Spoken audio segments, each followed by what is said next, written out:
Are you suffering from a clunky transmission from reverse to drive? And you've tried greasing your drive shaft and U-joints with little to no improvement?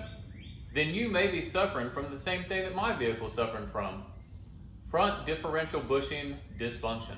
So today I've ordered a complete kit from cruiserpatch.com, and I'm gonna see if I can remedy this issue and have a smooth shifting transmission.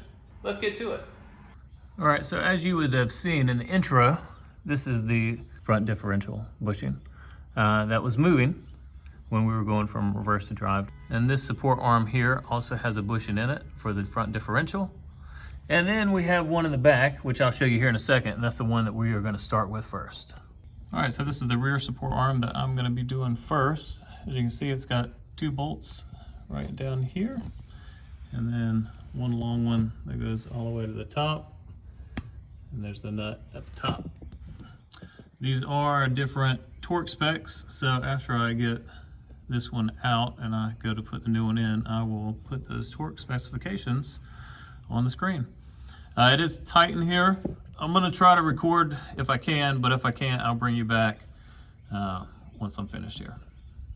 I'll bring you back real quick. So I believe this bolt here is, I think it's 130 something foot-pounds of torque. So laying here on the ground trying to get it done, it wasn't working. So I used my impact to break it free, which worked.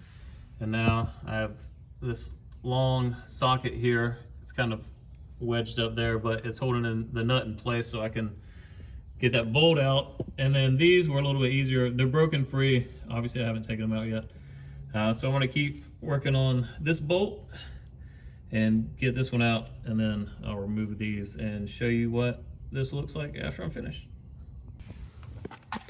All right, so this is what it looks like with it removed. Really wasn't that bad. Having that wrench up there on the top with that 19mm holding that in place made it pretty easy. And then I just used the impact because there was enough room here and it came right out. These 2 bolts came out really easily. I'm gonna get some brake clean in there and clean that up because it looks pretty grimy. And then I'm gonna take you to the bench and show you what the old one looks like and what the new one looks like, a little compare and contrast.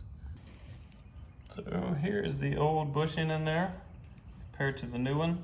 Honestly, it doesn't look that bad. From what I've read, most of the time these back ones are still pretty good, but if you're gonna replace one, go ahead and replace all 3. So that's what we're doing today. So again, not that bad looking, but we're gonna go ahead and replace it and clean up these guys as well because that's kind of nasty. All right, so these 2 bottom bolts to the bracket are 58 foot-pounds. So we're gonna go ahead and torque those. All right, 58. Well, I had that spot on there.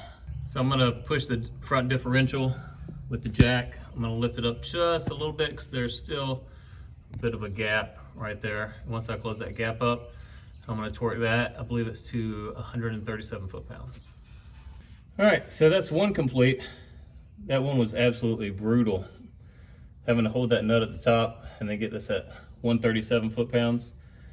If you have a friend, get them to hold that top while you torque this bottom. I didn't have anybody here with me, so it was pretty difficult. These 2 at the bottom, not bad at all, 58 foot-pounds. Easy breezy, that one's done. All right, let's go on to the front and do the next one. All right guys, if you're still watching, make sure you stay around to the end so you can see what this costs and then also what the running total is for owning this 100 series for the last 4 years.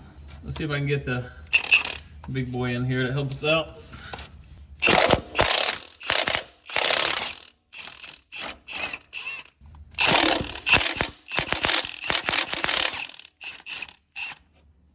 All right, those 2 are free right now. I'm gonna go ahead and get this guy on top and then get these out, and then I'll work on this bolt here.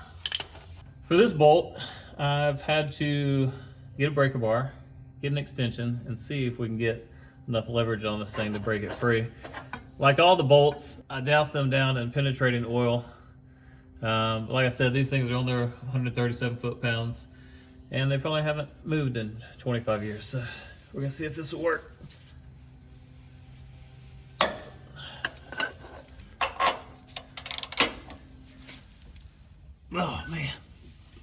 thing's in there pretty tight. All right, I'm gonna keep working on this and I'll bring you back once I make some progress.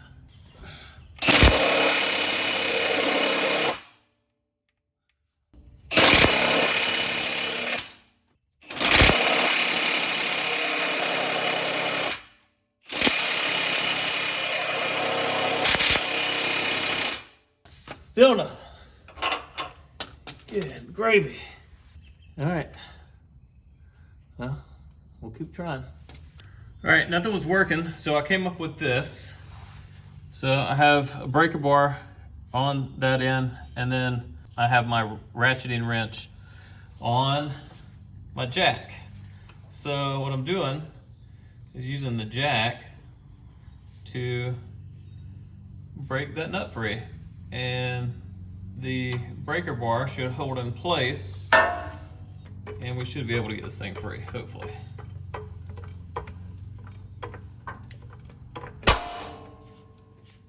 Or I'm just breaking my ratchet and wrench.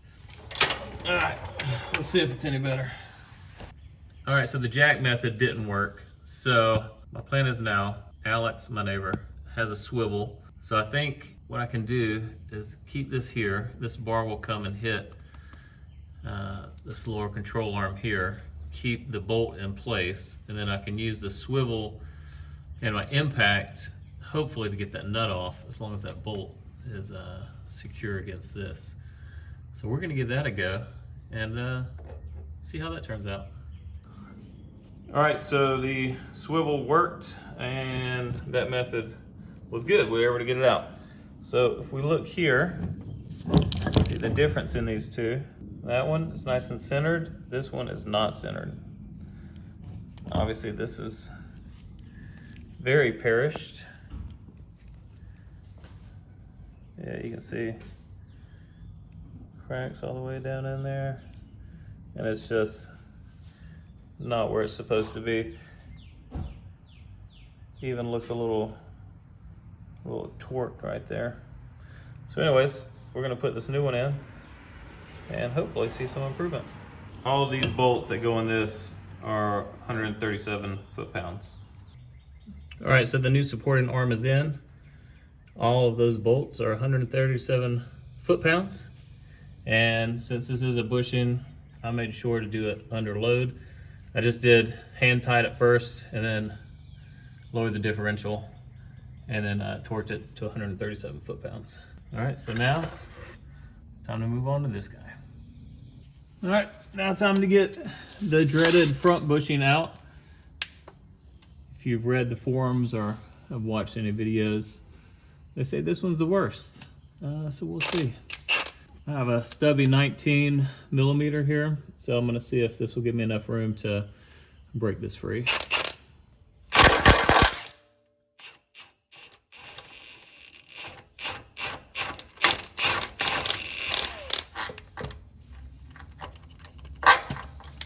There we go. All right, so what I have here is I have some chisels. I'm just gonna be working the edge here, see if I can get this lip down a little bit. And then once I do, I have an air chisel, which hopefully I'll be able to get in here and use to crush this thing to be able to get it out. Let's just get into it and see how long it takes us.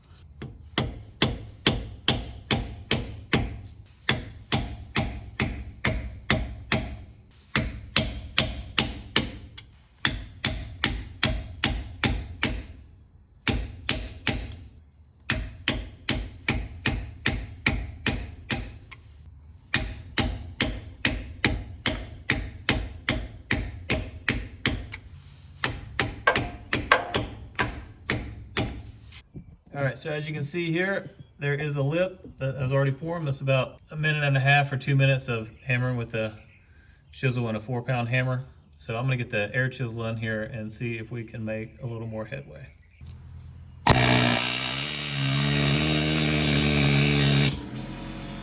All right, so I probably bought one of the cheapest air chisels. It's not really doing a lot, honestly. It's just kind of tickling the bushing. So I think I'm gonna go back to the chisel, which seems to be doing a pretty good job of separating it here around the sides. And I think once I get some more room, I should be able to start hitting that interior and start folding it in, maybe creating some room in there to be able to get it out. So far, it's not really that difficult. And using this 4-pound hammer is actually making it a little more bearable to put some power behind this chisel to get this thing to bend down. So just gonna keep at it, and yeah, hopefully it doesn't take much longer.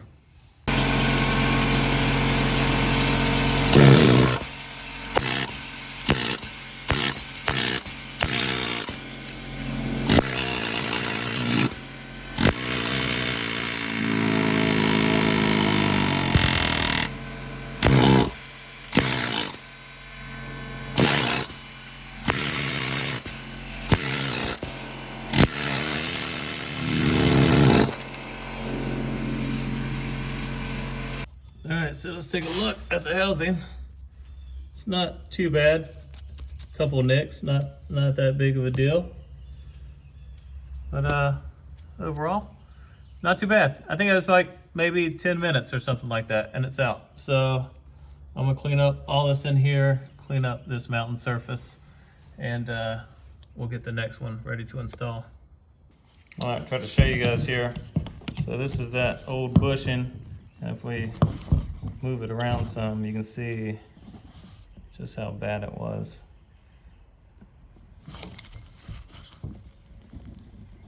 So definitely no bueno. So I'm gonna go ahead and clean up the mating surface. We're gonna get the new one in.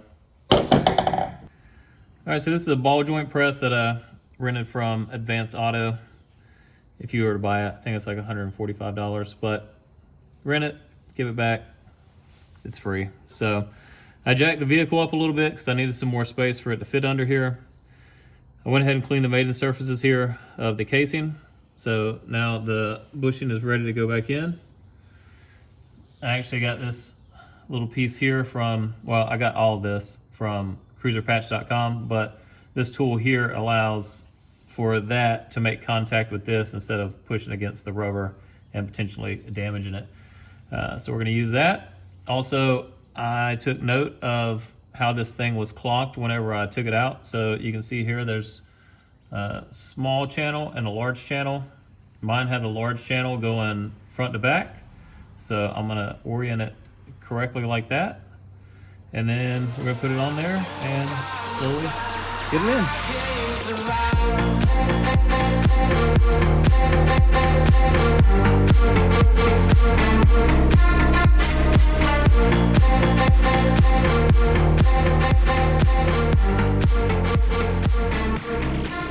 Alright guys, so here's the end result. Looks pretty nice and flush. We'll just check all the way around. Looks good. So the one thing that was concerning was when I was going in, I don't know if you saw it in the time lapse, but this was kind of tilted like that. Now, a lot of people have said just continue to go, it'll right itself, but it looked like that whole lip and everything was bending, but it wasn't. Oh, there goes the tool. But it wasn't. It just appeared that way. And I just adjusted the little puck that was on the bottom there and then continued, and it righted itself and it's in there. So I'm gonna put that little cap on top, and then we're gonna lower the vehicle back down and get this thing all finished up. All right, so we finally got the bolt to go in. I think when I had jacked up the vehicle, it kind of shifted things a little bit. So I jacked up the driver's side, and then the bolt was easily able to be threaded in. So now, just like most of these other bolts, 137 foot-pounds, and then we'll be finished. There you go, 137 foot-pounds. Now, let's test it out and see if the Clunk is any better.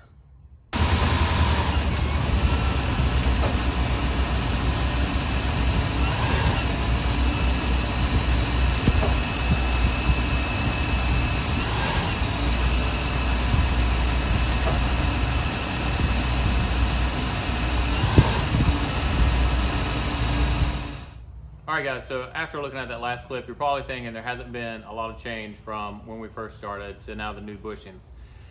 And I would kind of have to agree with you. It wasn't the significant change that I was hoping for However, it's been a couple days since I had completed the job, and I wanted to give it some time to settle just to see if that would help with any of the shifting. I'll say that it has helped a minimal amount, nothing significant, but I'm glad I did the job anyways because it's been 25 years and the bushings clearly needed to be replaced. So what this means is I'm going to keep diagnosing the vehicle to find out the cause of the clunk, and once we determine what it is, then we'll fix it. And as I said before, from every video going forward, I'm going to let you know exactly how much the job cost and how much the running cost is for this vehicle for the past 4 years. So all the information is right here. If you have any questions about this video, or if you might know what's causing the clunk, please leave a comment down below. I would greatly appreciate it. Be sure to like and share this video. It helps out tremendously. Also, subscribe to the channel if you haven't already. There's going to be more 100 series content coming up. And as always, thank you for watching. And one more thing, I almost forgot. This air chisel, I got it from AutoZone, $25. This bit right here is what helped the most to get that front bushing out. So if you have an air compressor, highly recommend, $25, AutoZone, pick one up for yourself.